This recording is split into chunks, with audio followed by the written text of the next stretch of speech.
welcome to the video from playersaid.com. My name's Alexander. And I'm Grant. And welcome to our April monthly debrief. Yes. I don't know why that struggle is so hard for me every month. We record these, like, we're recording on the first day of May. Yeah. But it's a debrief of the previous month, April. Yeah. It's a hard concept to get your mind around. I know, especially for someone as moronic as myself. So, I am joined here by Grant. I know he's difficult to see because of the camouflage. He is here, I promise. Floating head. Yeah, right. I wore this just for Alexander because he loathes camouflaged clothing. Not camouflage itself.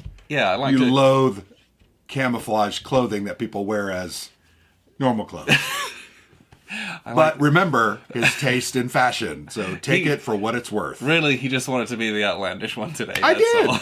I think I got this at, I'm going to be honest, Target for $7. So comment below of how much you hate it. No, I'm just kidding. So, April. We did a lot of gaming in April. I'm still exhausted. Yeah, a little bit. Still recovering. Which was nice, because I felt like in March, we did not, right? There was a lot of stuff that we made. And so April, it was, by we hit the ground running, we played a lot of Wargames. And we kind of made up, we kind of made up for March, frankly. Kind of. Playing some new games as well as some older games that were new to us. Yes. Not older, old, but, last. Games that were in our backlog. Yeah, right. Right.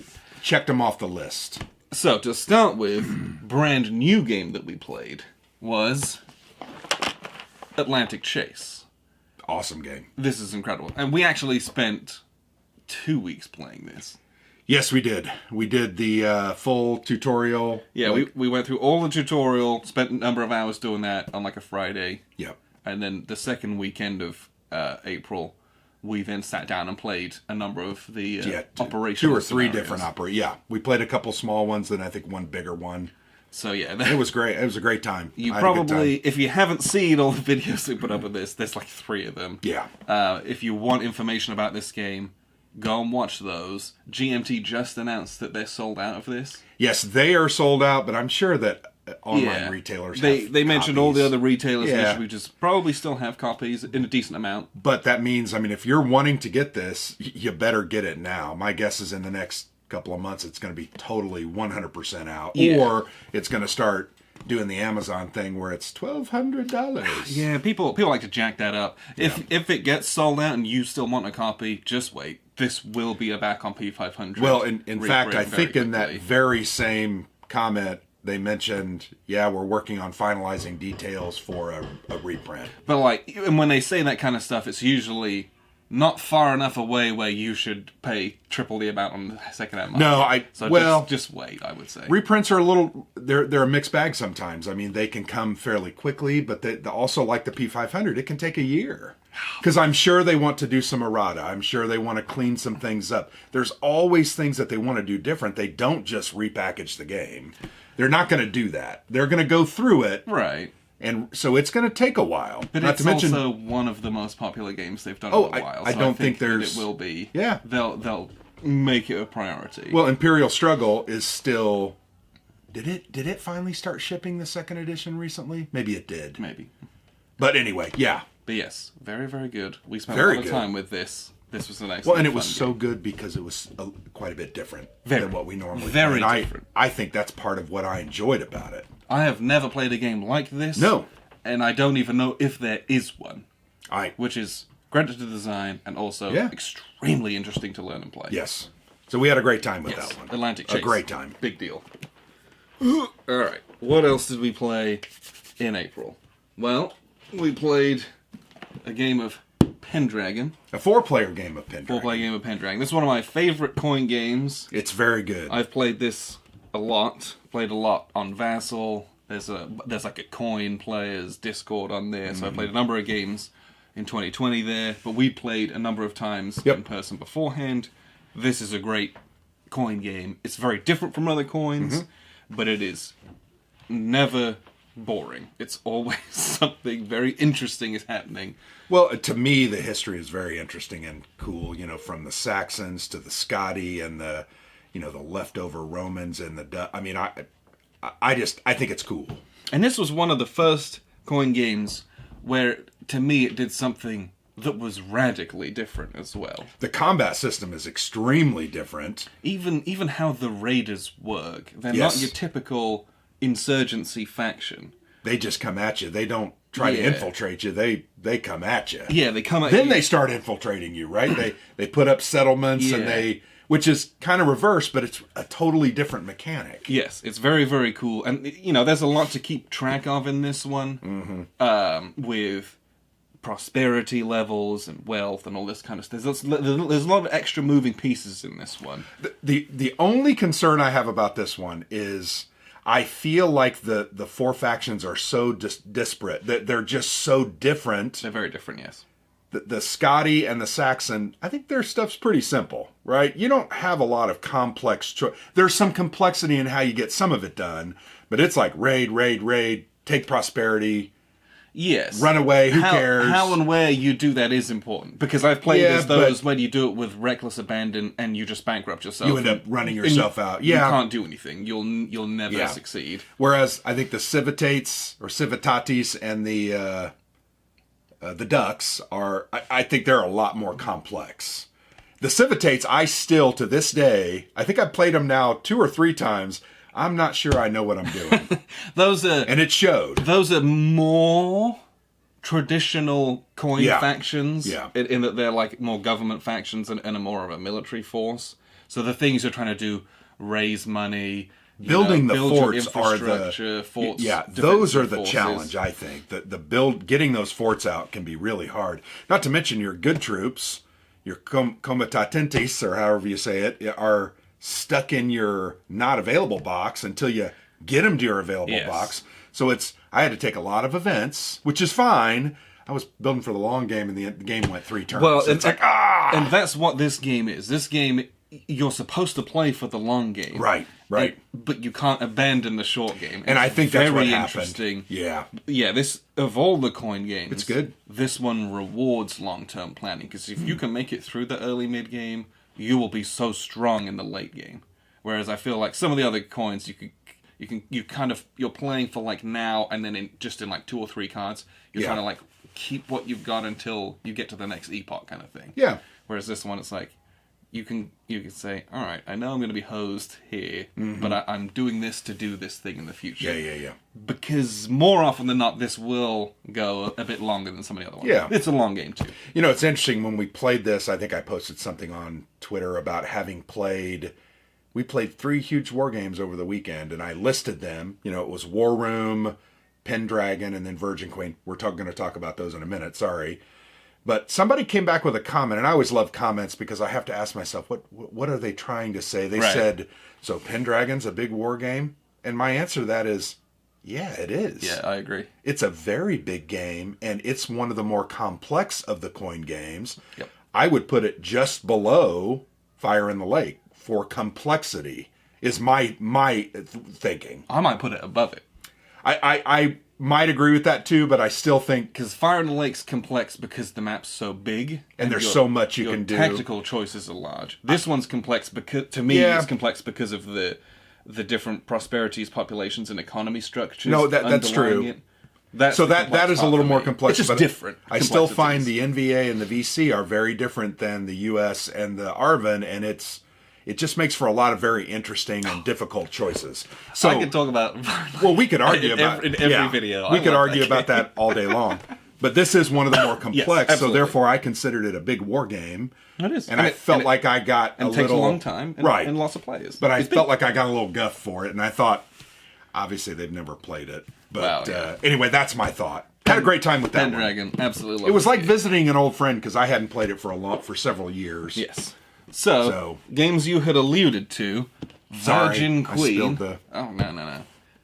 Virgin Queen. So good. We bought this year and a half ago. Yeah, 18 months ago at least. I think it was No, it was in 2020. So it was after.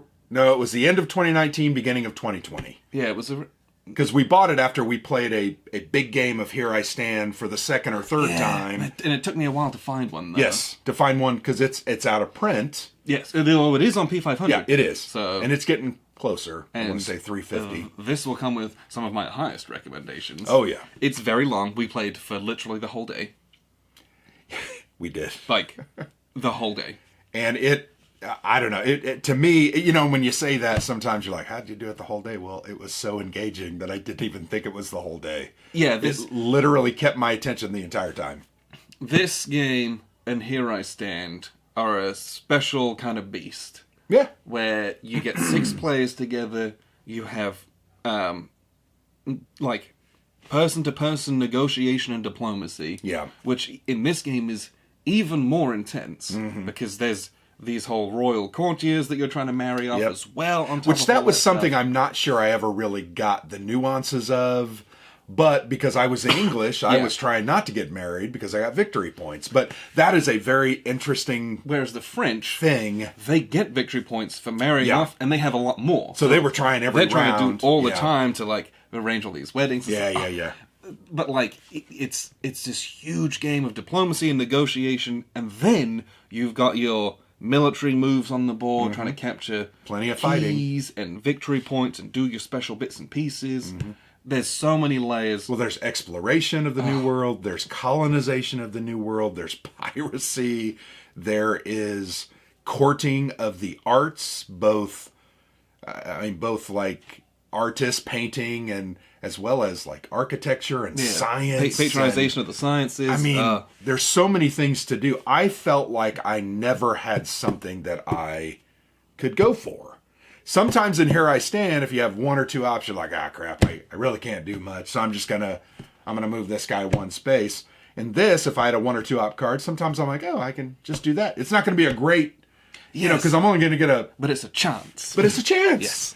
And it was so interesting because I think 2 or 3 times in a row when someone did the patronization of the arts, we rolled like double 6s, didn't we? Yeah. I swear it was like 2 times in a row. It was so what happened was, this is why this game was so good. Yeah. Because that happened like 12 hours into this game. Yeah, it was just... I had a really good guy, a scientist that I patronized, and I had like a +4. Yeah. And I rolled Snake Eyes. Which is a 16 and you get like everything. No, Snake Eyes got me to a 6. Oh yeah, you're right, sorry. And he took my money and ran away, Yes. and I got nothing. You got hosed. And so everyone was like, ah! Yeah. Then you rolled boxcars yes. and got everything. And then someone else. The Arturo player, Nick, he rolled boxcars immediately after on his one, and everyone was like going nuts. They're losing their minds, After like 12 hours of fighting each other, everyone's still standing up at the table cheering when awesome things happen. It's so engaging. It's so good. And I think the other thing I love about Here I Stand and Virgin Queen, and we've said this in our reviews, and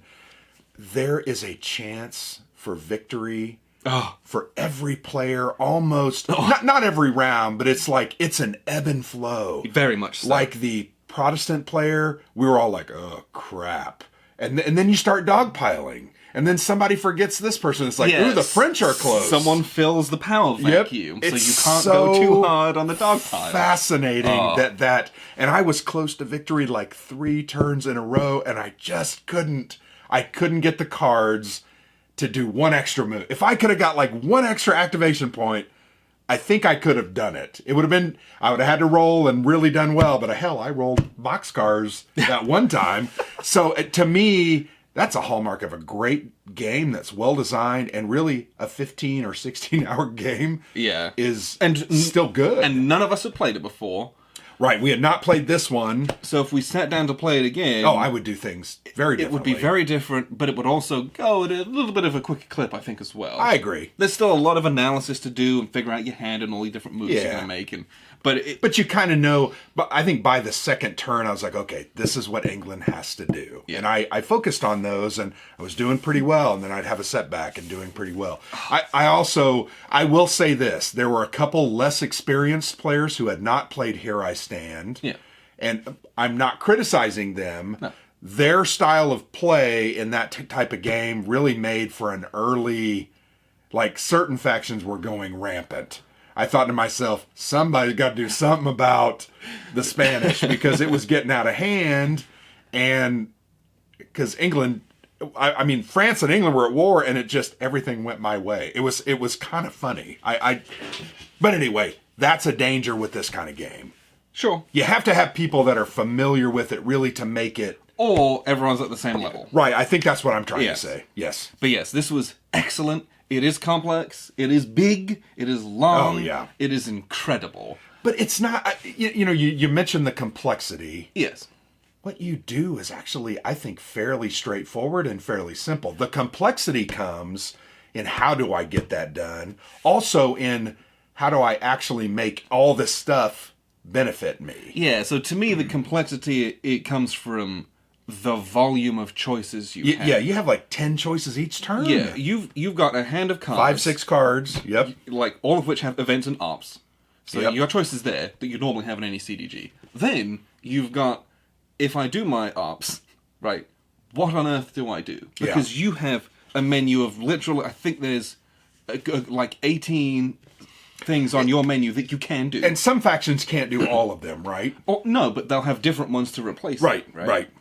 And so there's just the choices the complexity is not getting distracted by things that look cool. Ooh, look at the shiny event. Take the event. Don't do it every time. Yeah, do it when it don't really... do the events. So, for instance, those less experienced players, they took the events that were killing leaders, and I'm like, that really didn't... Yeah. While it ticked me off, it did nothing to me. Yes. My leader sucked, and it really just set me back around, but I'm like, man, you could have done so much with that free op card. Those ops could have bought you mercenaries. Yeah, you yeah. could have got victory points patronizing someone. You Yeah. could have done... And so... You got to be careful. There's just a lot in here. Yeah. It is very, very good. It still has the Catholic Protestant religious war in here, but it looks very different to Here I Stand. It actually functions very differently, too. Yes. It's really down to just a roll, whereas previously it was multiple rolls. Yeah, you'd have to calculate a bunch of odds for one space. Roll Yep, that, then do it see what again, happens. and- This one, you chuck a handful of dice, however many results you get, you do a number of things that are adjacent, right? Yeah. They've streamlined Streamlined that it. because the Protestants control involved. like 2 whole factions, and Yeah. it's a whole mess of things. But it's actually really good, and it's not Yeah. particularly it doesn't slow the game down as much as it did Yeah. in Here I Stand. But there is a full review of this coming. Yeah, It's amazing. I could talk about Here I Stand. Yes. And Virgin Queen forever. Okay. Ed Beach is a genius. We also, that same weekend, we played, finally, War Room. Want me to help you hold it? Oh, this is an empty box. No, yeah, I just took the lid because it's too heavy. It is too heavy. War Room, a Larry Harris game from Nightingale Games. What a great experience. Wow. It was, Just fun. It's a spectacle, right? Yeah, and I think I wrote something recently on the blog, and it'll come out next week, but it's like, the first sentence is like, spectacle, overproduced, novelty. These are all terms that I heard about this game that are not correct.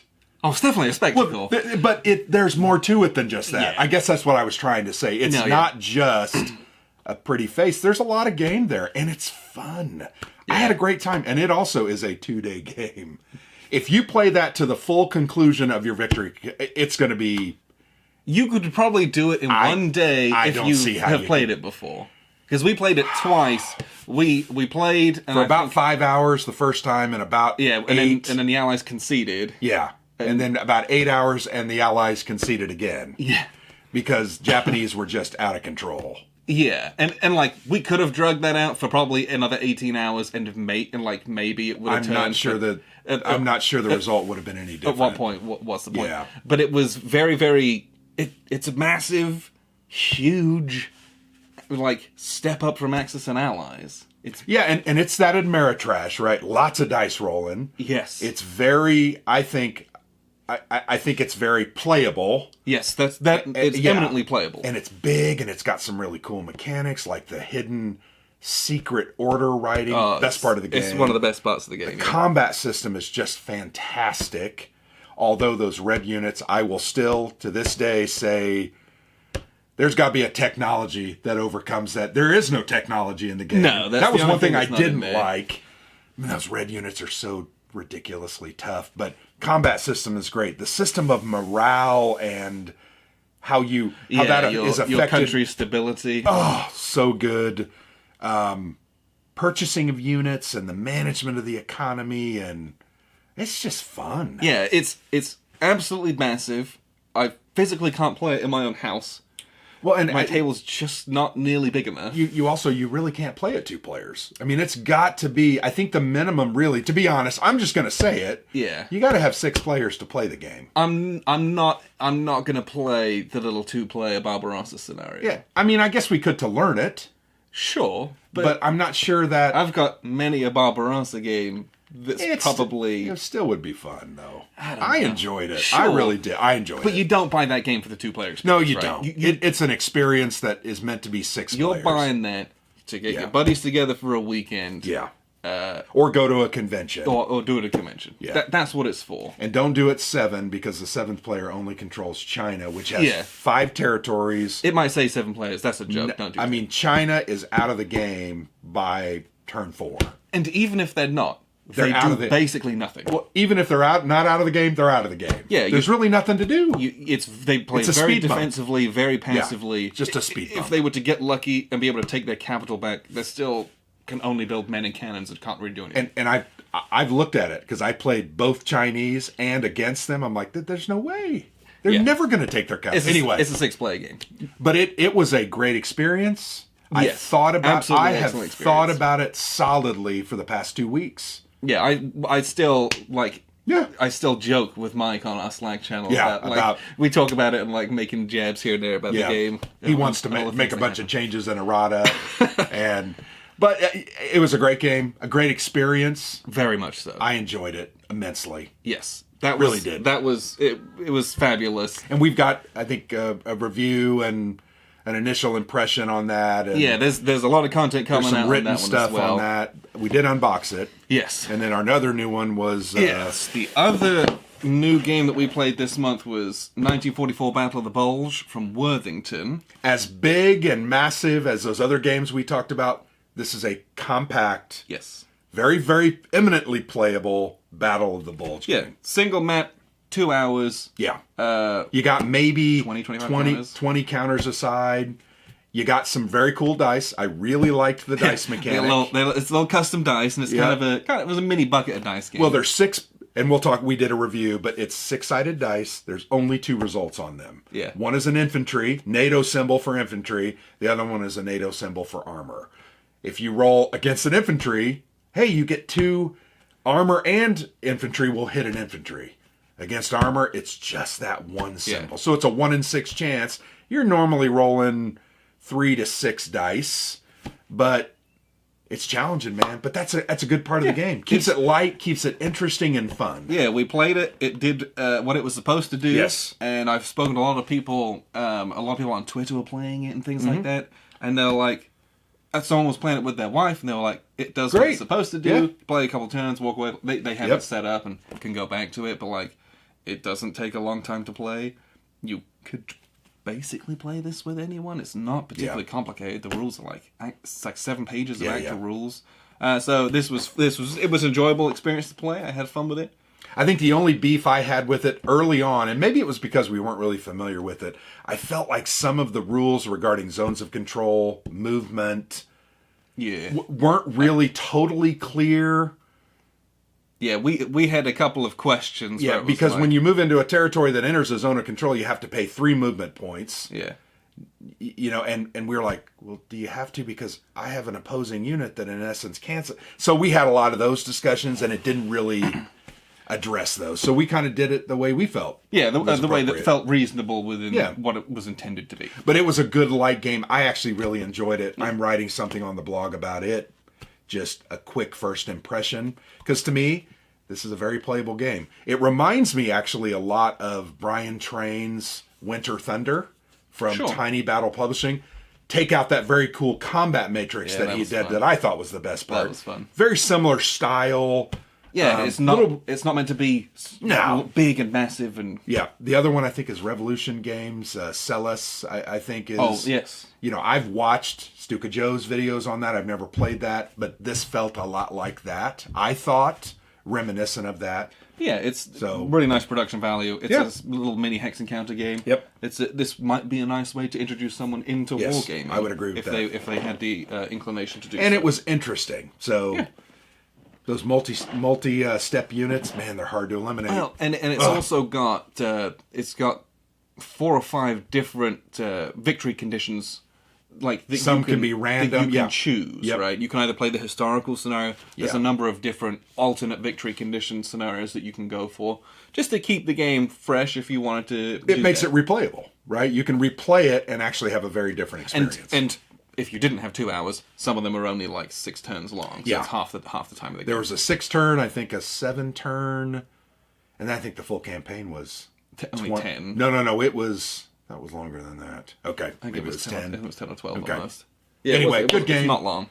From Worthington. I enjoyed that one. We actually had a really good month now that I look at it. We played some really good games. Yes. We also played La Resistance with our wives. Ooh, our wives. We did. I had a blast. And it was interesting because, I mean, let's face it, both Paisley and Kelly, their style of game is Dice Chucking Yahtzee style game. Well, what's their favorite game? What's it called? I'm drawing a blank because it is called. It's not Uno. It's not Skipbo. It's not. They do like Skipbo. What is that game? I'm drawing a blank.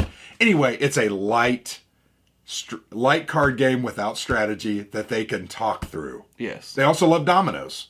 Yeah. They play dominoes. We play a lot of Mexican trained dominoes. Yeah. So anyway. They played with us. It was interesting to watch the evolution of their feelings. Because Kelly, at the very beginning, what was her comment over and over? This is boring. What's going on? I don't get this. Yeah, she also doesn't like to...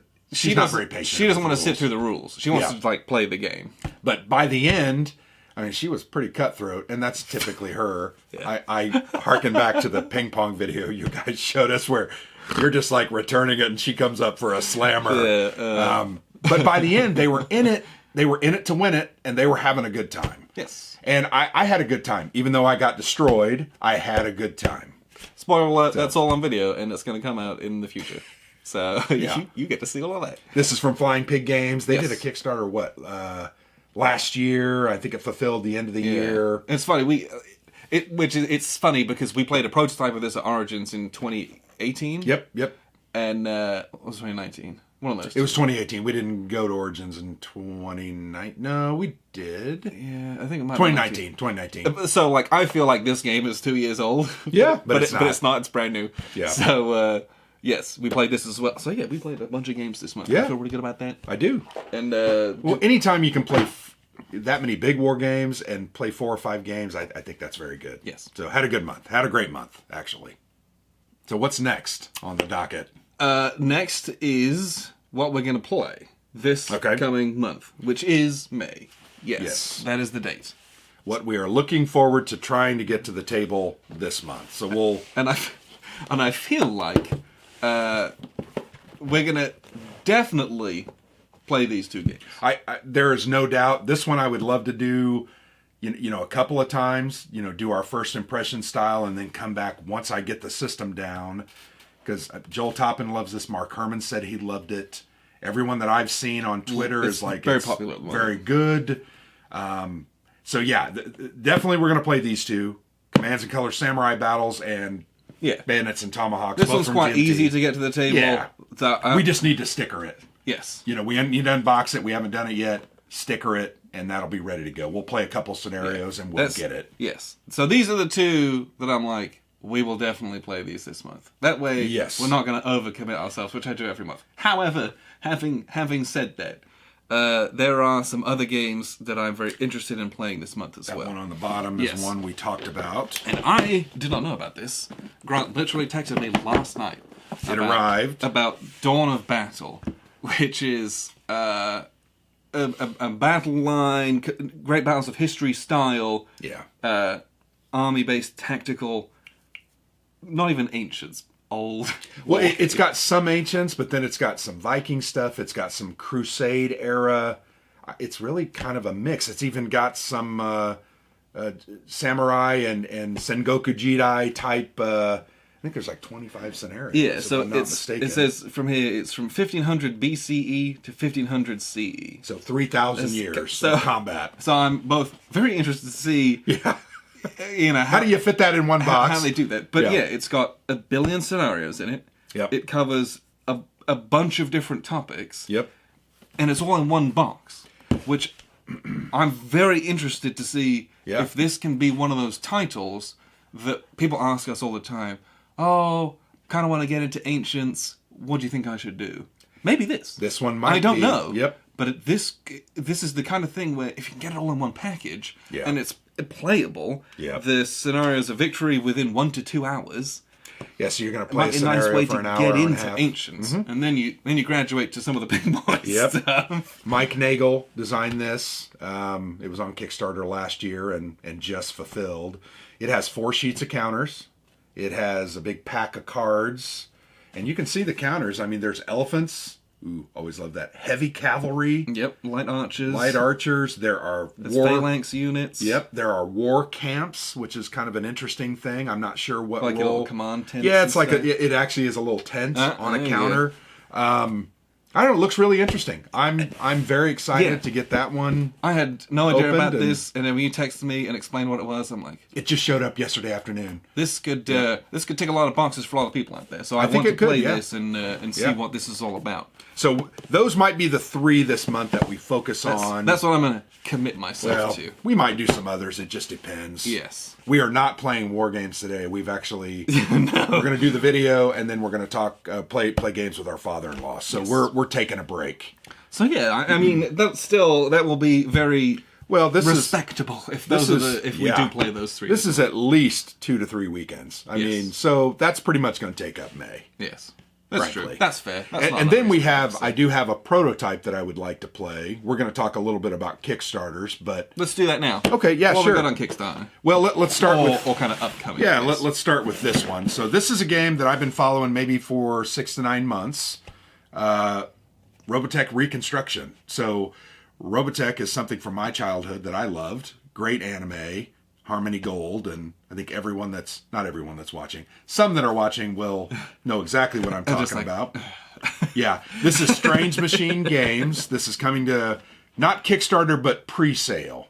Okay. Or they're going to start that like in June. So around the 1st of June, they reached out to us. They provided this prototype and asked if we would play it, do a review, and maybe try to promote it. I'm also going to work on an interview with the designer. But this is a coin-esque. I'm not going to say it's a coin game, but it really kind of is. There are 4 different factions, asymmetric design. They all have different actions and commands and victory conditions. So it's coin-esque. Yeah, you don't have the event cards in the initiative system, right? Actually, you kind of do. Okay. Yes. And is it the same kind of like an action menu of like, Yep. I choose this and that forces you to do this kind of thing? No, it's not like that. So it's got some elements of it. Yeah. I know, I was thinking about Root, where Yeah. that people are like, oh, it's kind of like a coin game. Well, it doesn't have the 2 main aspects of a coin. Right. That's an asymmetrical war game. And the choices that you have when it's your turn, you go in order and you do like, here's your birdsong stuff, then you do your daylight stuff, and then your dawn stuff. Whereas this one, it's much more, you just, when it's your turn, you have a menu of things and you can choose. Yeah. So it's a bit more free, which is what coin is to me. Like, Sure. when it's my turn and I'm doing this, I've got an open special activity, it's on me. I can choose whatever I want. Yeah. So I would say coin-inspired. Yeah, sure. But it looks interesting. I mean, we opened the box earlier and we were digging through it. Looking through it. I think it looks fascinating. It's 3 to 4 players, so we need to find 2 more players. Yes. I don't know that this is a game we want to play even just 3 players. We'd like to play. Yeah, all 4. anytime you've got a multiplayer war game, especially when you've got asymmetric factions, and I don't know if there's plans for bots, but I don't think there's any. I don't think. Yeah. They may be working on them, but I don't think there's anything in there. I looked through it pretty quickly. You don't playing these 2-player. It's fine. Yeah. You could get a gauge for it and let you know how it is, but you want to get the real experience. Yeah. It's always how it is with these. Oh yeah. So I'm looking forward to this. Like I said, this will go on pre-sale. I think they're calling it the 1st of June. So we'll try to get something out later this month. The other Kickstarters that I'm aware of that are starting in May. One is from our friends at Shakos. They are doing Napoleon 1815, which is the Battle of Waterloo. Yes. But it's not just the Battle of Waterloo. It includes the invasion of Belgium. Yeah. And all the 3 or 4 battles. It's that whole 1815 campaign, basically. So, which happened over how many days? Like a week, right? I mean, it was pretty quick. It was more than that, but yeah, it wasn't. Yeah, it wasn't like it was a 6-month campaign. It was all boom, boom, boom, boom. But they're doing that on May the 5th, so that's coming up. I have an interview with the designer Dennis Savage coming out. I think it looks really good. I mean, we liked 1807 and that system, the Conqueror series. To me, there's no reason that it's not going to be just as good. They are adding a third player option because you have, as the coalition, you have Blucher and Wellington. You can split there. So one is, and you're really separated. So you have a lot of choices. You have to decide, how are we going to work together to take out Napoleon? Interesting. So they have that. They also included some new invasion cards, new art. I mean, they're kind of, I think, picking up their game. So those are the 2 Kickstarters that I 100% am aware of. There are several that are... So, for instance, our friends at Catastrophe Games, they did the Judean Hammer. Yes. If you remember that from a couple months ago. They are doing a roll and write game, which I'm not totally 100% sure what it is. I know you roll some dice, you check boxes on some things, and you take certain actions. It's on the USS Laffey, which was a destroyer in World War II in the Pacific. Is it like a Picket-style game? Kind of. You have Japanese kamikazes coming at you, and you can shoot them down and avoid them and put fires out and move people around. And, but it's a very simple game. It is not even as complex as Picket Duty from It's a little dice game you have and you draw at work and you play. And... I probably wouldn't be interested in it unless it was on a historical topic. Yeah, I don't play any roll and write games. Yeah, but I'm fascinated by it. So that's coming out near the end of the month. Those are kind of the Kickstarters that I'm aware of. There may be others, and I apologize if I've forgotten those. Oh, well, I do know, Worthington Games just did the Great Siege series, the tri-pack, their 3-game bundle, which is 414 BC, the Siege of Syracuse, designed by Dan Forney, who did Battle of the Bulge, 1944, same designer.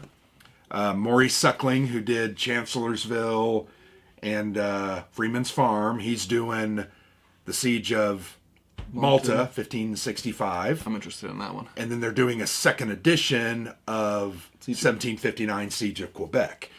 I'm trying to remember, I think Maurice Suckling's game is just a solo game. You can play either faction. The Malta? Yes, the Malta. Okay. You can do either factions. You can be the Knights of St. John and the Defenders of Malta, or you can be the Turks coming in. But you can't... It's not a two-player game. Not a two-player game. Interesting. The other two have two-player options. Yeah, we played Quebec two-player. Yeah. I think they're all 3 made as solo games, but they have the two-player option in 2 of the 3. So that is currently on Kickstarter. I think it runs through about the middle of the month. We have some interviews on our blog if you haven't seen them. Lots of great detail, great art. But Worthington makes very solid games. And they're always good introductory games as well. They're light games. Yep. You're never going to be overwhelmed by a Worthington game. Yeah. And it's I don't know. Those are designed for people who are trying to get other their friends into war games. Sure. Or just want to have a game to play like with their father-in-law. Yeah. Something that's not going to overwhelm lighter, people. yeah. You can just crack out in an afternoon or at a family event and play for like an hour or 2, and it's not like an 18-hour endeavor like some of the other games we played this month. And I think they're good games. I mean, we played many of them. I've enjoyed them all. It's rare that I have a bad experience with them. We've had 1 or 2 that were like, we didn't like that at all. But that's very rare, though. Yeah, other than that, we played a lot of their games. So those are kind of the Kickstarters that I'm aware of. There may be others, or there probably are others. That's what I'm aware of. So on to the discussion segment of our video. The rambling segment. Yes. What? The monthly ramble. Today, we are going to discuss a few of the smaller wargame publishers out there that we know. Just to shed a little bit of light, some of the games that they make, some of the games that we like of theirs. And this topic was suggested by David Wiley. He's one of our patrons. Yes, Cardboard Clash, right? Yes. Or maybe that name has changed again. He does a blog anyway. Yes, he does a blog, but he's one of our patrons, and at the $5 tier reward, you get the option to... I make a post every month. You can suggest these topics, and then we pick one that we think will be interesting and relevant, and we know a little bit what we're talking about. So thanks, David, for the suggestion. Do we pick something that's interesting and relevant every month? I try. Okay. So there are some things where I'm like, either that's not time relevant. So like someone was asking about doing an expo on the insurgency in Indianapolis. That's not going to happen this year. No. So that's going to come. That'll be date, later. Right? Yeah. And then there's some topics where I'm like, I don't really know what I'm talking about. Yeah, right. Well, we're not experts on everything, right? I don't know that we're experts on anything. But at some point, we might be at least slightly more informed, and we could maybe have a little bit of a talk about that. So, anyway, small publishers. And I don't think this is every small publisher in the world. No, there are a lot of them. Not by a long shot. And I'm sorry that we can't get every single one, but the video really should only be an hour and 15 minutes. Yeah, we could be here for a day. And the other part of that is wargaming, board gaming is a very small hobby. So what we considered small is very relative. So because no war games have a big manpower at all.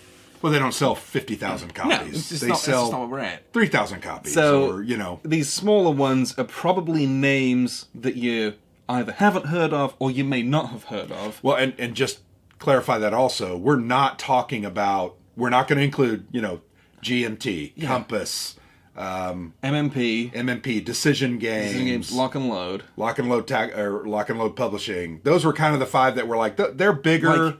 If you don't know about those ones, that's your own fault. Right. Like go and look those guys up. They have big websites, dozens big of games, catalogs of games. So. And we played dozens of their games. That's like the cutoff, right? Yeah. So don't be. I guess I'm saying that because I don't want them to think, oh, they're not. Yeah. And we're all small, right? We're the wargaming niche. Those are still small operations, but those names have been around for a longer time. Yes, established. Or have morphed from something else. Academy Games was another one. We talked about, but they make a lot of games because they sell them to a little bit different market, and they only have a small amount of war games. Yeah, right?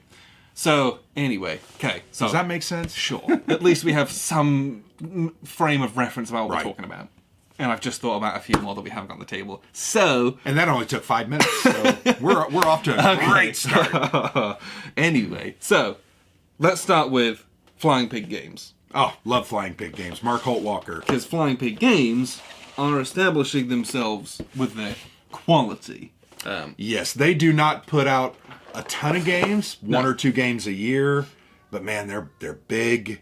Well produced. Production value's off the chain. And great games. We've had a good time with every game of theirs that we've played, period. Yeah, they do Old School Tactical, which is a big tactical combat series. Yep. There's 3 of those now. They're working on another one, I believe.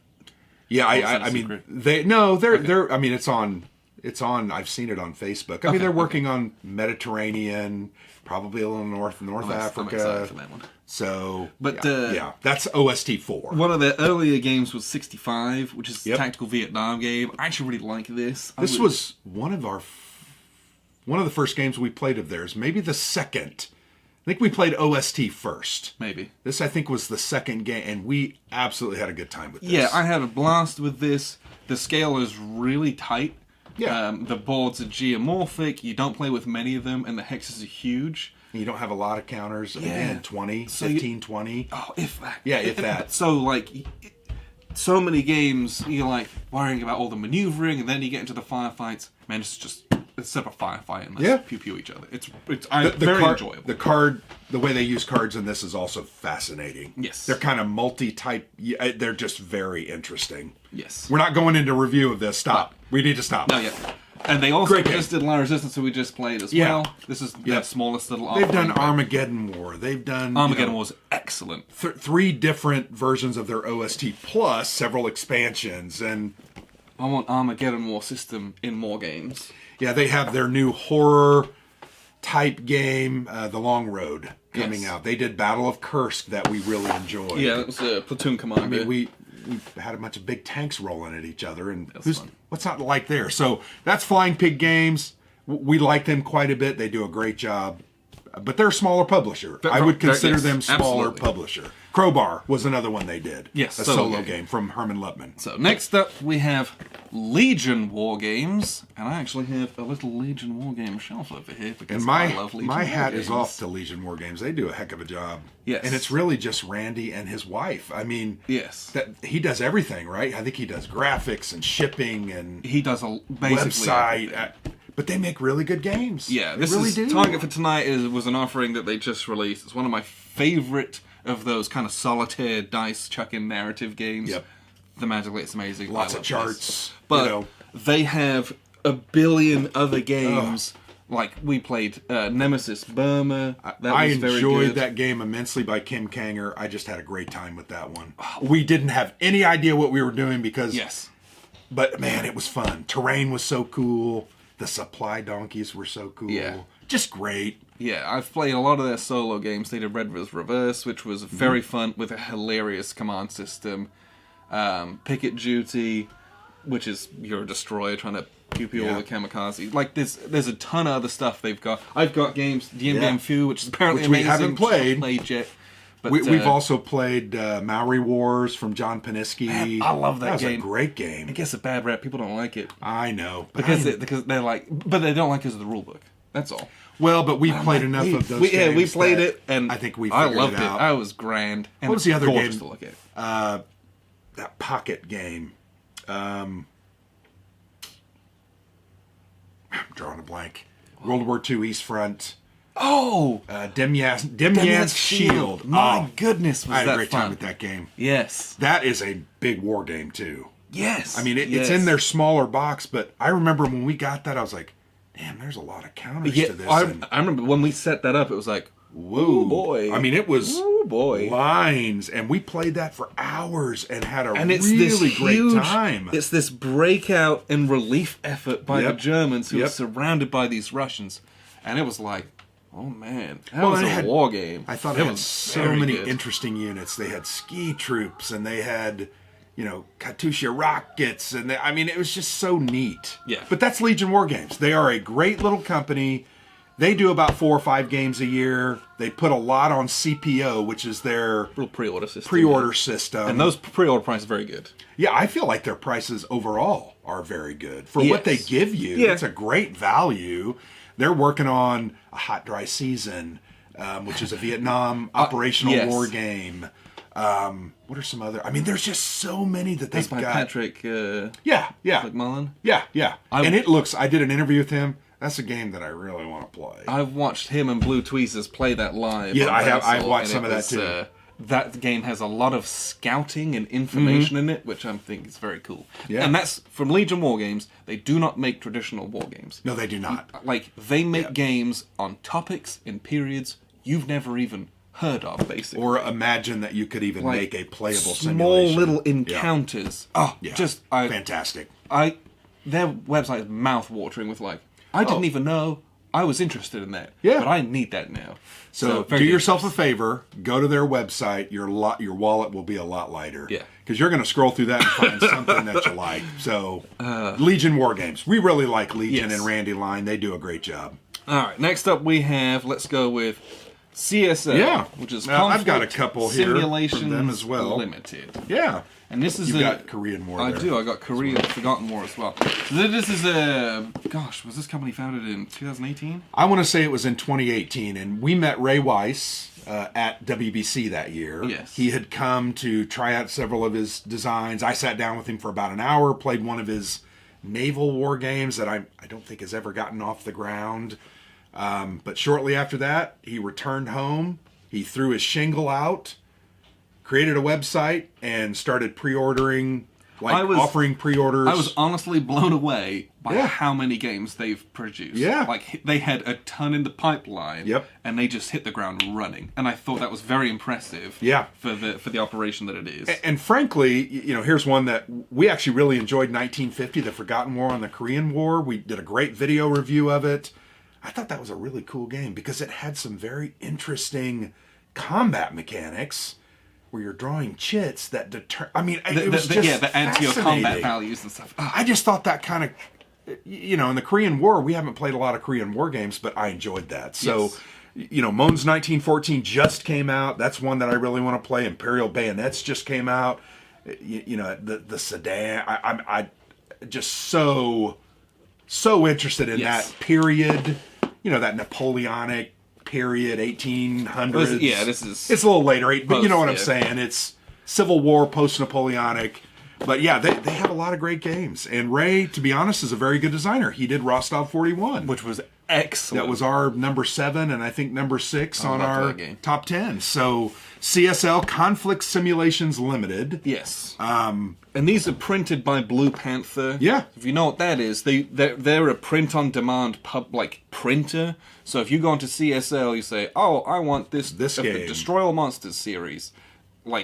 Blue Panther prints it and sends it to you, and it takes almost no time. It takes like a week, no more than a week. So they print it, put it together, and send it to you. And they do, Blue Panther prints for Hollandspiel, they print for White Dog Games. Both of which you'll hear about in just a second. Yeah, they print for CSL, probably others that... I'm sure there's a number of other companies they do it for. But anyway, CSL, give yourself... we just got Civil Power, which is designed by Brian Train, and it's kind of a redesign...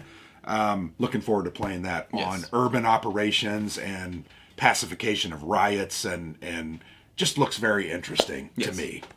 Maybe not time appropriate at this point. I wouldn't want to play that earlier last year. I think that's why those things are important. But it's interesting. So anyway, that's CSL. Give them a look. Ray's a good designer, and they've got a nice little company going. Yes, they do. All right, what do we got next? You want me to go a little bit? Yeah, let's rag some. So let me go ahead and talk about... So this is a new game, and we've played a couple of Nuts Publishing games. Oh my gosh, Nuts Publishing. Yeah, Nuts Publishing. How did I French publisher.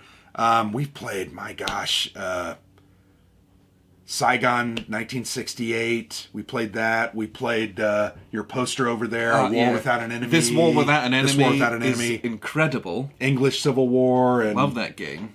So this is a new one, 300, Earth and Water. So it's the Persians and the Greeks in 5th century BC.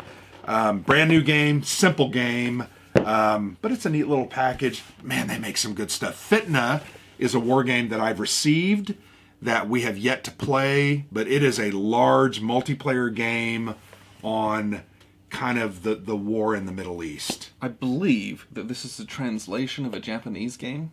Oh, okay. Because I read about this game in Battles magazine. Which you just... Yes. Okay. A magazine you should definitely read. Okay. Yeah, I mean, the designer is... I didn't know you had this. I've been excited to play this game... Just got it. Since I read that back in, last year. I think this came last week. So, yeah, and it's simple. I mean, you play it 45 minutes. Yes, this is a very small little 15-card game. Yeah. This is spicy. I'm very excited to play that. And I didn't even...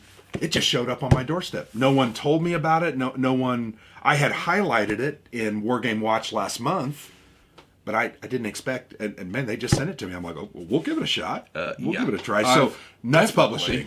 Yes. And they have a lot of games that from other publishers... that they've translated into French, and are selling them. They have some GMT games and others. So a nice little company. Yes, absolutely. And the Nuts Publishing is based on what was said at Bastogne when the Germans said surrender, and they're like, nuts, nuts. Yeah. So, and they're like, why are they talking about a snack, But anyway, Nuts Publishing. What else do I got? Shakos. Yeah, so I talked about Napoleon 1815 is on Kickstarter right now. Shakos, I don't know if they're new. They've been around for a couple of years. I think a couple, because 1806 I think was done in 2018. Yeah. But to me that's newer, that's very right? New, 2-3 years. We played this game as a prototype. This is a prototype. Saladin. It's in their In Order de Bataille series. Sorry I butchered that, but it's like In Order of Battle. Language. Yeah. Great little game. I enjoyed Napoleon. So they're a nice little publisher that seems to be putting out some good content right now. They just ran a successful Kickstarter for Border States and Saladin as a dual pack.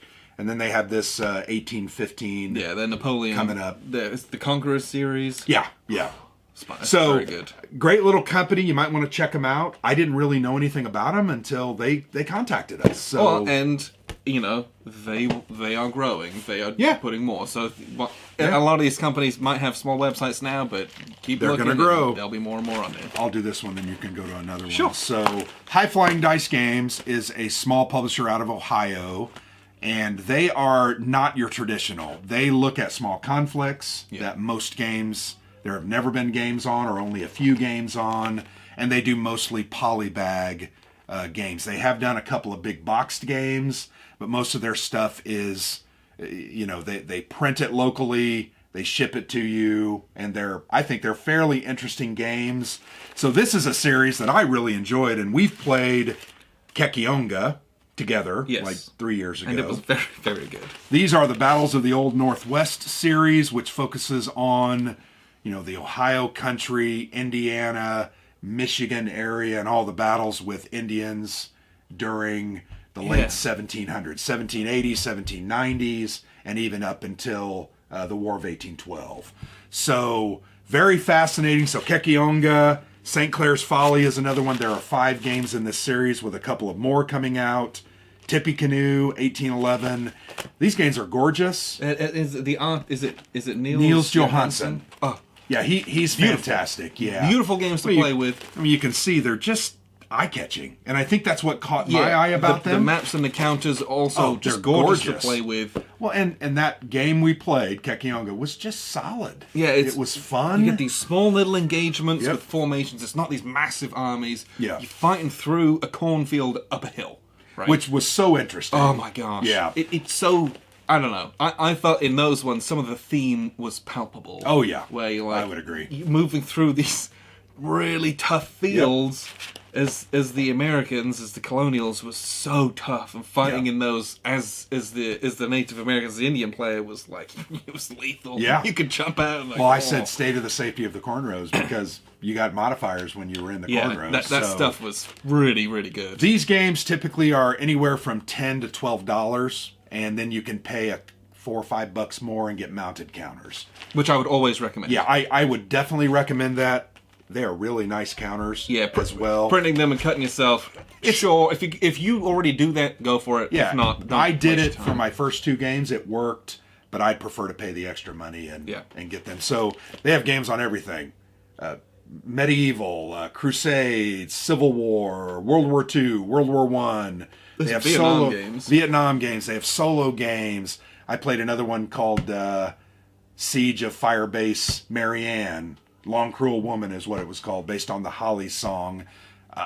Just a great game. It was a fun game. So anyway, High Flying Dice Games, and I'll turn it over to you to talk about some of the other. I've got some more here. We've got a lot. Yeah. So let's talk about Tiny Battle. Yeah. And Tiny Battle is Tiny Battle Publishing. Yeah. Owned by Markholt Walker. They do a magazine also. Yeah. Magazine. Yeah. You have to say it like that. So it's run by the same guy who does Flying Pig games. Yep. Those are like, the Premier Box games.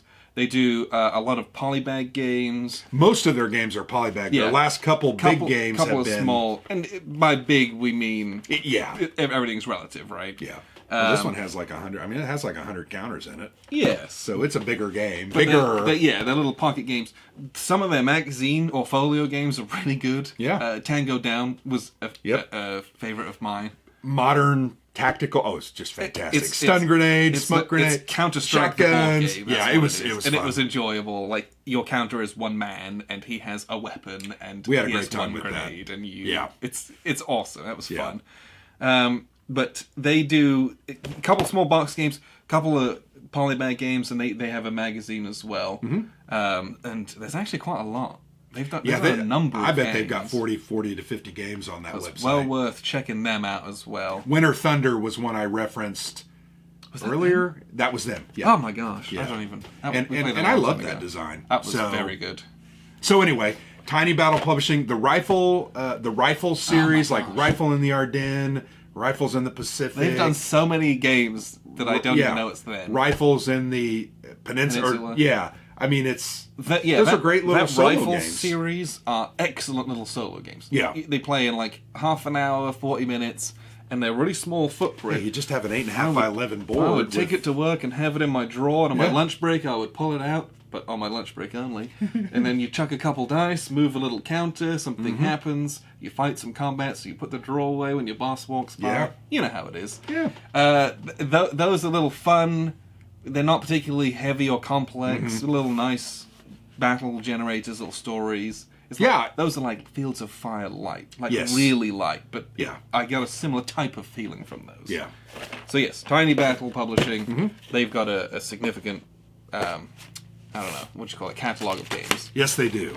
I'll go ahead and do another one because I think I've got more here. We allowed you to do yours, all yours first. So, Against the Odds magazine, I think we talked about this in our couple of months ago when we talked about Wargame magazines. Yeah. But Against the Odds, LPS Publishing, they also have Turning Point Simulations, so it's all the same company, just little different groups. So these are magazine war games. This is Rome Inc. This is a brand new game by Philip Jelly. Very interesting. I have yet to play it, but it looks so fascinating. This is a series of games on basically the 20 greatest or most important battles of history. Is it based on a book? It's based on a book. I can't remember the name of the book. I think it's called The Most Important. Yeah, or something like that. What is it?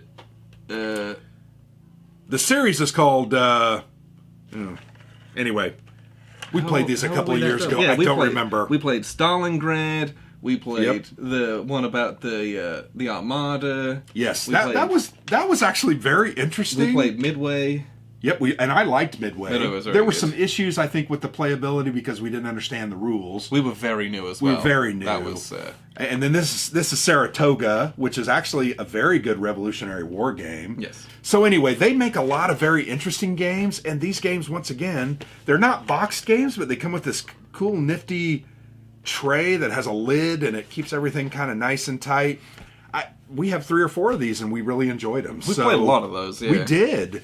Actually, that Stalingrad game I really enjoyed. Yeah, it's Stalingrad. It was the push to Stalingrad. Yeah, so it wasn't the siege. That was a little bit of a misnomer. I'm playing, and I'm like, this is not Stalingrad. Yeah. Like, it's the race to Stalingrad, but you had all of your off-map formations. It was very intense. Well, and the best thing about that game is it came down to the very last turn. Had a couple of die rolls gone my way, I would have won. You ultimately ended up winning because you held my units.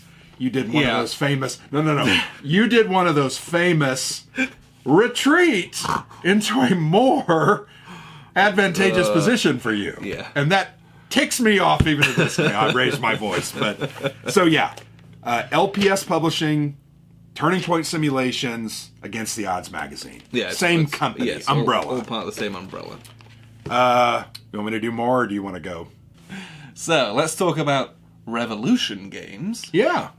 These are one of my favorite small little publishers. We played, 3 or 4 of those games, and I think we've enjoyed every one of them. So I have, this is Corregidor Return to the Rock. This is part of a little series that Mike Ranella does with this Area Impulse. Mm-hmm. The other one I have was Last Battle Ieshima. And then we played Patton's... What was the name of that game? Patton's Vanguard? Yes. That was a Bulge game, right? Yeah, no, it was... I don't even... It was Normandy, but it's south of Normandy. So it's not the Normandy invasion, D-Day, but it's kind of the southern France route. Okay. But all 3 of those games, Mike Ranella, Area Impulse, very cool system. We enjoyed those. And, these 2 at least I can speak for... Very good solo games. You can play them solo, no big deal. Yeah. I think Patton's Vanguard you could do. It's the same. You could do them solo. Yeah, the system is easy enough where you're you make the best possible decisions, and you can do that fairly easily. But I really enjoy these. Mm-hmm. These come in little poly bags. They also do some boxed games. Mm-hmm. So we have here Kernstown, which is part of the American Civil War series. Nice looking box. And these are the oh my gosh, it's the Rick Barber maps in them as well, which I know people love. They do a number of games. I think they do Longstreet Attacks as part of this. Thunder in the Ozarks. They got a lot of Civil War games, if that's what you're into as well. Well, this is 4 in the series, and I want to say there's 5 or 6 games in that series. They also do. It's called The Deadly Woods. Yes. Which is the Ted Racer's the Dark series. Yeah, but he couldn't call it dark, but he found a word that was D, started with a D, and called it the Deadly Woods. And so. that is their Ardennes game. It's their Bulge game. And that one it's fairly new. Just printed and shipped, so that's one I'd like to get my hands on because we've both enjoyed Dark Sands, and you played Dark Valley. Yeah, so good. And then, by the way, Dark Summer's coming out very soon, more shipping excited soon. for both of those. Sorry, we're getting to a big publisher. Yes, but that series is really good. Anyway, Revolution Games, they have, I don't know, their games are just so solid, and they have a lot of games. I feel like they have a lot. Yeah, I buy one of their games, and I basically know it's not going to be bad. Yeah, I've not had a bad experience with them. No. So, and we played, I think, 3 or 4. That's a big deal, and they ship quickly. Mm-hmm. They're really nice people over there. Yeah, and I appreciate what Revolution Games does. And I don't know, Mike Ranella's system I really like. That's I think they're very solid. Positive for me as well. Yeah. From them. What else we got? Let me go to White Dog Games. Okay. Right, we still have a couple. White Dog Games, I really discovered them over the pandemic. I bought, I think, 3 or 4 titles. Reconquista, Don't Tread on Me. There was one other that I bought. The Rome one? Yeah, Solitaire Caesar. All solo games, all boxed. They cost about $45, so very comparable to Hollandspiel's titles. They're just well-designed games. This one I have here is Jeff Davis, The Confederacy at War. I did an unboxing of this. I played this 3 times. I have yet to do a video or any content on it. This is a great game. It's the States of Siege series, Ben Madison. Oh, okay. This is a great game. Let me say that again. It's a great game. I really enjoyed this, but their games are very cool. I don't know if I played a single one. Yeah, I have a bunch of them. Yeah, you bought them all during the pandemic. Yeah, and I played solo. I just haven't played them. And really enjoyed them. They also have 2-player games that we probably need to try to get into. But do yourself a favor again. Get on their website. Check out their game log. They've got about 50 games, and there's something on everything. And these are printed by Blue Panther. Blue Panther, they are, yeah. So you get they same ship box within style, the same counter. They fit right on my shelf, right next to my Hollandspiel games. Okay. But very well made, great games that they're very playable. A lot of solitaire games. I bet they have 15 or 20 solitaire games, and then a lot of 2-player games as well. But that's White Dog Games. Yes. Great little company. So let's talk about Hollandspiele whilst we're here. Okay, you have a couple, right? I have one. Yeah. Hollandspiele is one of my favorite publishers. Well, they're just so solid. Yes. They make such good games. I got a big stack of new games from them. Amabel was very kind enough to send us a big drop ship, which is really, really nice. They make such eclectic games as well. Yeah, none of their games are like your norm. Your normal war games or your normal board games. They don't... There's always something new in their games. Yep. Every time. And I appreciate that. It means there's always something interesting, something fascinating. Well, Amabel is a fantastic designer. Yeah. I don't think there's any question about that. No, yeah. She has done 6 or 7 games that I've played, and they are all fantastic. They're very well thought out, very, I think, appropriate for the theme and the time and what's going on, and they're just great games. And she's also very active on our Slack channel, which if you're a patron, you can get access to and ask any questions that you want. She supports her games very significantly. So there's a massive range of games. So you've got Wars of Marcus Aurelius, a solitaire game. One of my favorite solo games of all time, and I'm not necessarily a pure solo game player, but... And this is part of a little series, is that correct? Yeah, so the second game in the series was Stilicho. They're both fantastic. I just have a little bit of an affection for the Wars of Marcus Aurelius. But we played others. We played Supply Lines of the American Revolution. We played a lot. Table Battles. And Table Battles is so fun. Dinosaur Table Battles. Brave Little Belgium. Brave Little Belgium. We just got White Eagle Defiant. Yep, With It or On It. Oh, that was such a fun game. Like, there's these new designed. District Commander titles. We've tried those. We have struggled with them. Well, here's the thing. And it's not because they're bad games. They're just... We played Stalingrad 41. And then we tried to... For like 9 hours. Yeah. And then Why did we try to do that? And then tried to crack out District Commander thinking, oh, this will be a small little game. That was moronic. No, they're quite involved, and they've got some really cool nuance to them, so do yourself a favor and sit down with these. In that series, they've got Afghanistan, they've got so Bin Din, Vietnam. Yeah, it's so Kandahar, Bin Din. And then a made-up... Then, Maracas. And then, I've got Siege of Ismail, which is, this, won a 2018 Board Game Geek Wargame print and play prize. Print and play, yeah. And so then they acquired the rights and Is printed that it in Ilya box. Kudryashov? Is that his Yes. design? Yes. So he's an artist, and that's a game that he now has designed. Yeah, and it looks pretty cool. Yeah, we're going to get Just to it. a Siege. Yeah. Yeah, and then White Eagle Defiant, we played Ryan Heilman, Brave Little Belgium, Dave Shaw. Great guys. Yes. Good games. They're enjoyable to play. But yeah, Hollandspiel, man, they got a lot of good games. They have a lot of good games on their website. And, Yeah. and they also have an amazing end-of-year sale. Oh, yeah. So, yeah. The Hollandaise sale. The Hollandaise sale is...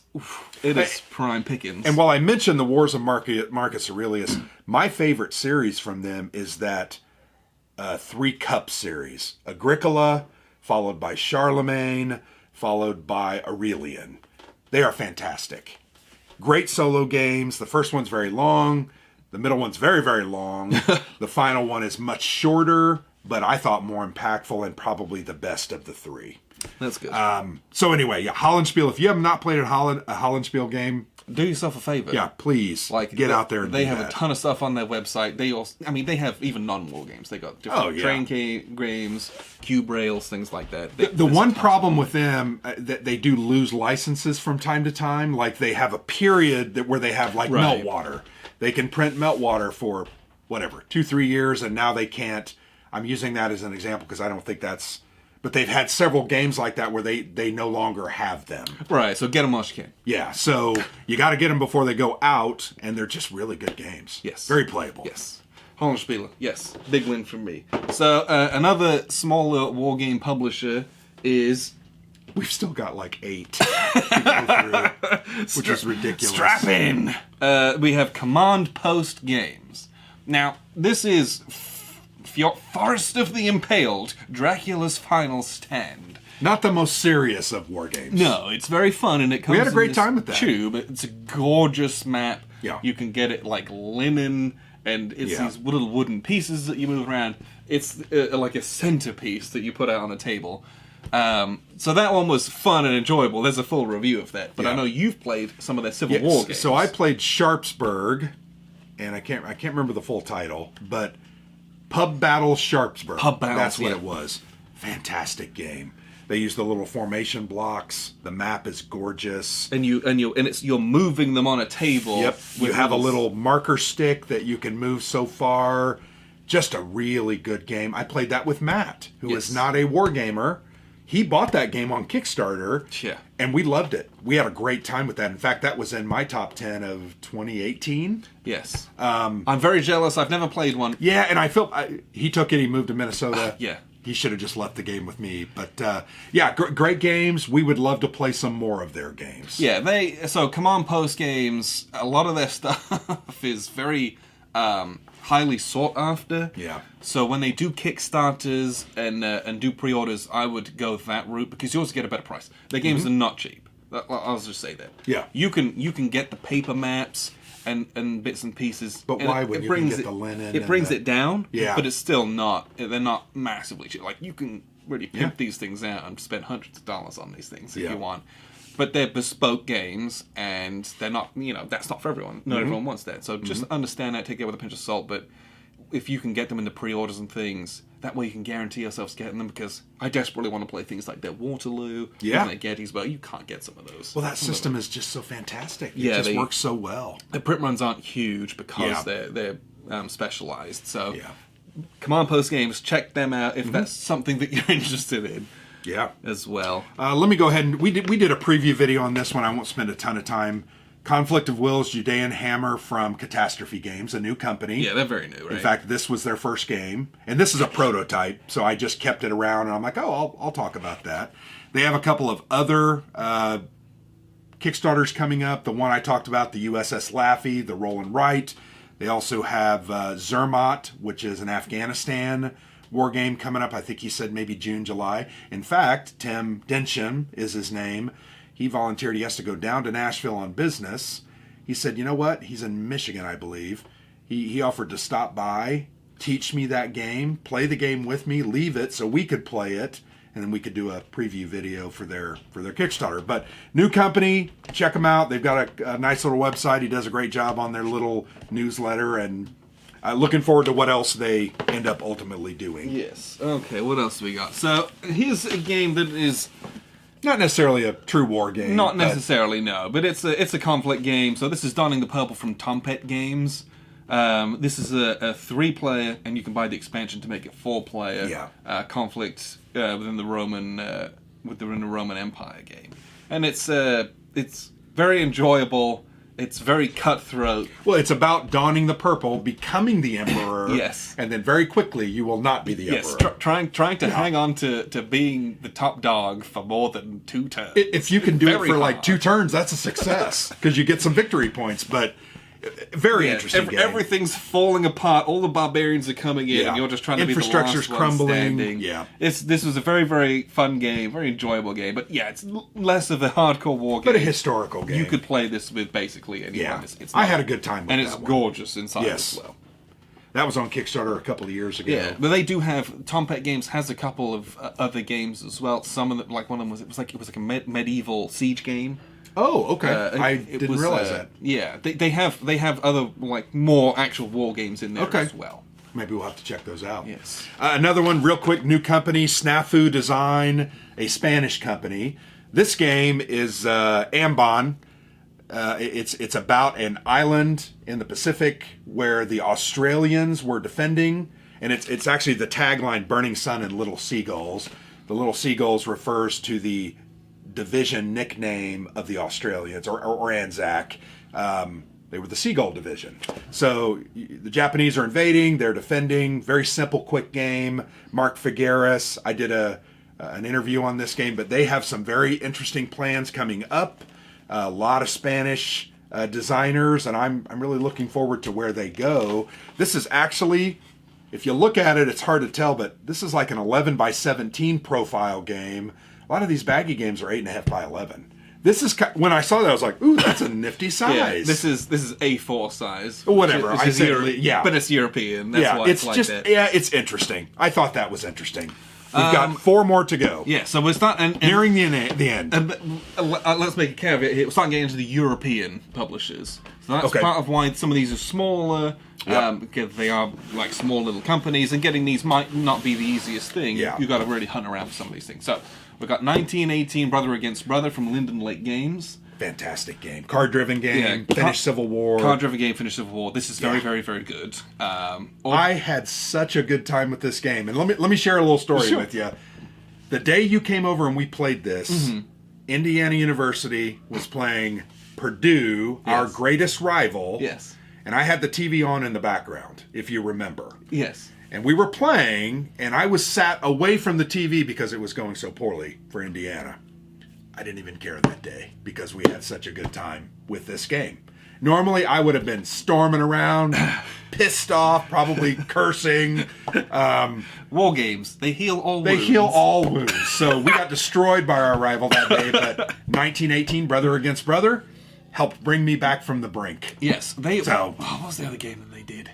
They did another one kind of on that finish, and we played it, and we did not like it as much. It was much more linear, which I didn't enjoy. This was much more open, and I liked Freezing something. Freezing Death is what I want to say it was. It was actually I thought it was a fascinating game.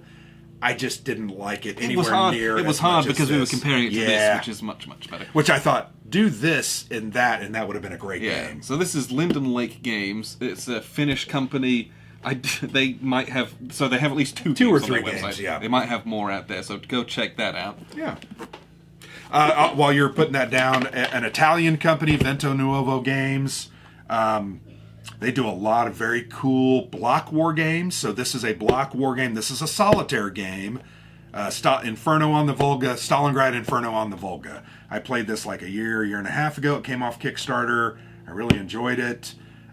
Very hard, very challenging. As it should be. Yeah, but they've done, I mean, we have Leningrad, we have Moscow, we have kind of that series. Yes. And then I have Black Swan that just showed up off a very successful Kickstarter. I'm very excited for It is a huge war game, block-style World War II. Really looking forward to that. Yeah. The follow-up in the Pacific is coming from them, I think, later this year on Kickstarter, called Orange Swan. So, and there's stories behind that. Emmanuel the designer has very interesting stories about where he gets those names. So, Okay. But anyway, Vento Nuovo Games, give them a chance. They have really good, especially if you like block war games. Yes. One publisher, I believe it's Spanish, and it's called Trafalgar Editions Games and Books. This is from 2016. This is one of their flagship games, and it's called, well, I guess you can't tell. It's called Ships of the Line, Trafalgar 18. Right, I want to see you read that. No. Oh, okay. So this game, real quick, It has ships. actual ships with each of them have masts and sails, and that's its hit points. Yeah. And this is like you have 9 boards out, and you set up Battle of Trafalgar, and it's kind of a little miniatures game. Now, I also have Norway 19... The box split when it was shipped. It comes a long way. But they also have Norway 1940, which is a much more traditional war game with areas and counters with combat values on them and stuff like that.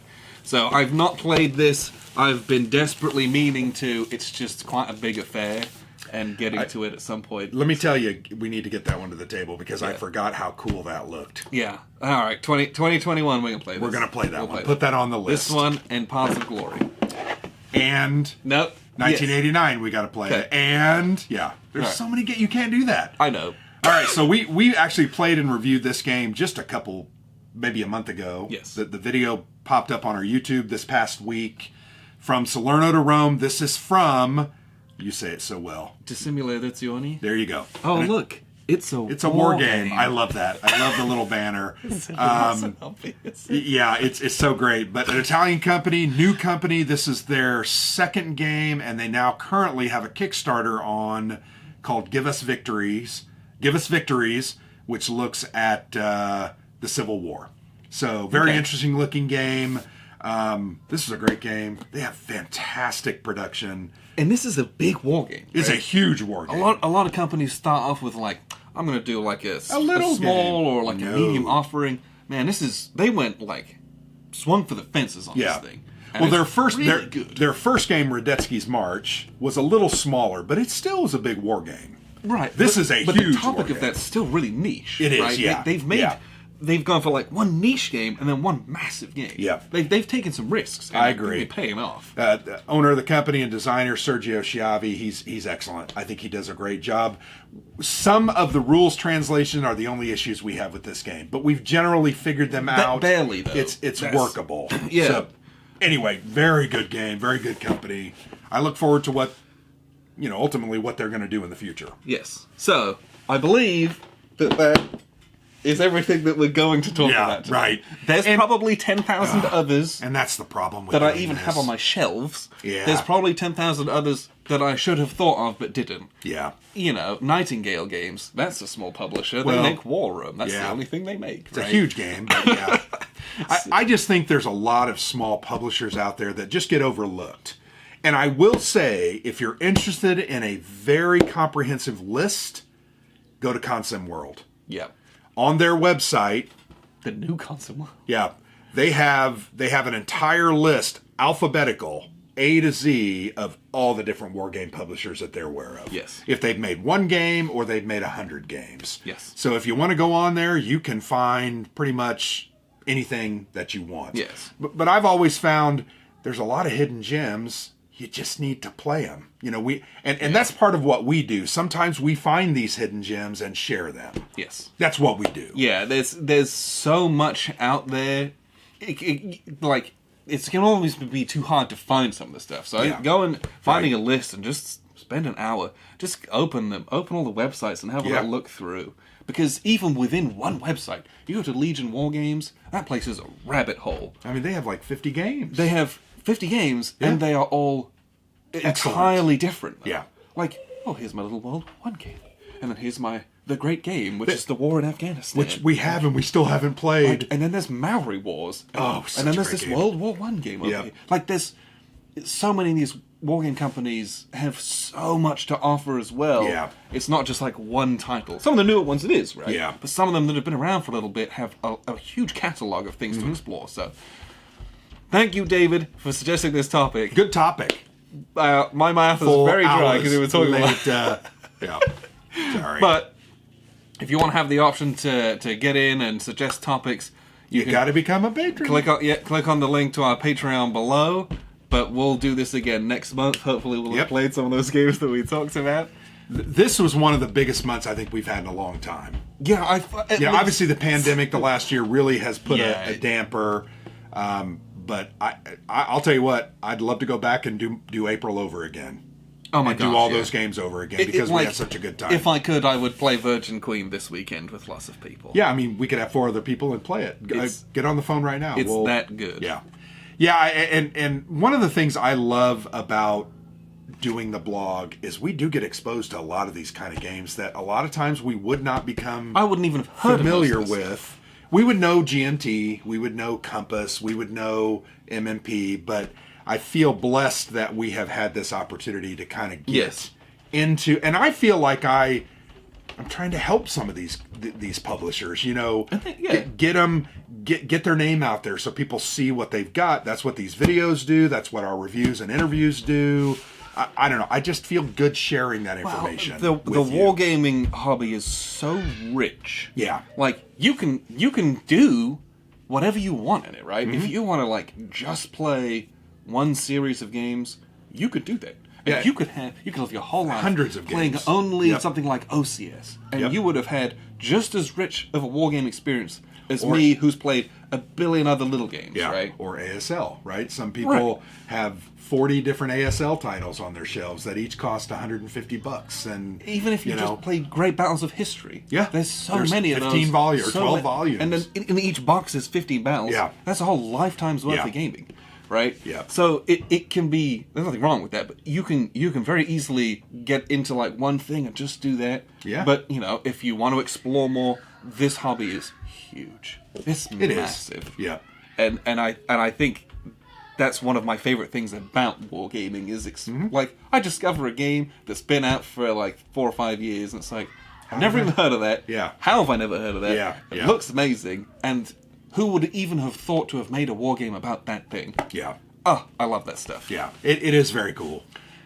So the niche of the niche. I mean, some of it really is, honestly. The niche of the niche in a niche hobby. Yes. Fantastic. Good stuff. Right. So, April, hell of a month. April in the books. May, shaping up to have some really good stuff in it too. Yep. Hope you enjoyed us talking about an unconscionable amount of smaller wargame companies. And we're sorry if we missed you. If you want to comment and say, hey, I have games too, maybe we'll do this again in the future. Yes, and just comment below on what your favorite small publishers are. Yeah, absolutely. You may. Because I'm sure there's ones we did talk about that you're like, why didn't they talk about this one, you morons? Yeah. We want those suggestions. Absolutely. I want to hear about those so we can do research and we can try and play some of those. Yep. That's what we want to do. Mm-hmm. So please put in the comments any small wargame publishers that we didn't mention that you think are cool, and maybe even games that you've played of theirs that you think we should take a look at. So appreciate you guys tuning in.